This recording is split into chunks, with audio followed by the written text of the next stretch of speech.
Hai semuanya, kembali dengan saya Musafir Ramadhani di channel YouTube Aceh Semanseo.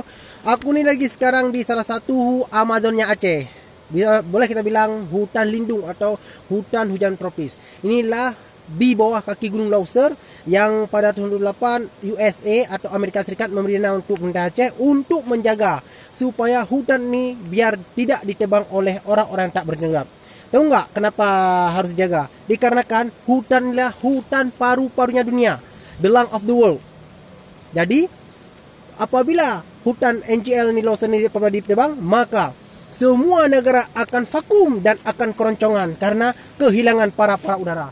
Jadi aku ni lagi di salah satu di hutan Amazonnya Aceh. Ini aku ni belum menyebarkan lagi yang ke dalamnya, bayangkan. Belum aku sebarkan lagi, ini aku bakalan sebarkan kawan-kawan. Pertama, sungai. Sungai itu sungai yang ada batu-batunya, bisa rafting kita kawan. Setiap hari sampai hari orang datang kemari untuk menyaksikan atau melihat langsung bagaimana atraksi yang ada di sungai. Jadi kawan-kawan bila mau ke Aceh, silahkan datang saja ke Aceh. Jangan takut dan jangan juga. Ketambe ini berlokasi di Ketambe dan Kutacane Aceh Tenggara. Ya, pertama kalau dari Medan langsung bisa landing di Buruntele. Buruntele itu adalah salah satu airport bandara di Banda Meriah ataupun di Bangkejeren. Jadi kalau di Medan.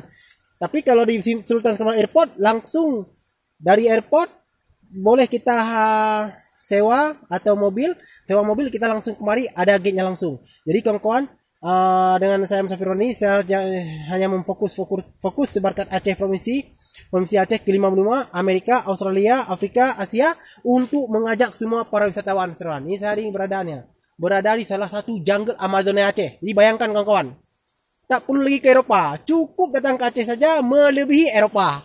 Nanti saya akan menyebarkan semua kelima benua bagaimana Eropa melebihi Aceh ini melebihi pada Eropa.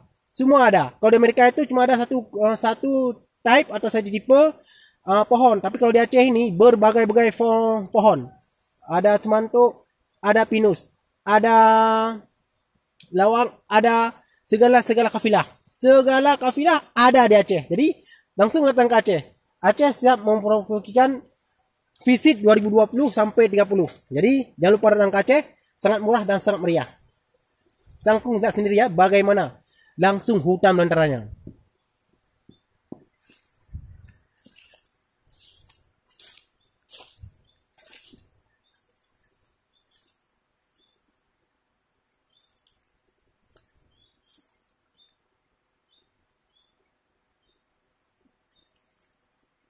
Sudah dilihat kawan-kawan?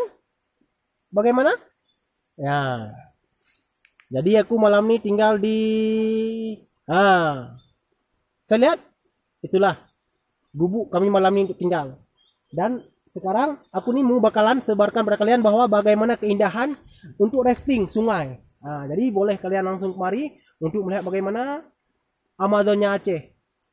Ya, jangan lupa datang ke Aceh, yaitu di Kabupaten Aceh Tenggara atau Kutacane. Ini sekarang aku berlokasi di Ketambe. Jadi jangan lupa kawan-kawan ya, datang ke Aceh ya.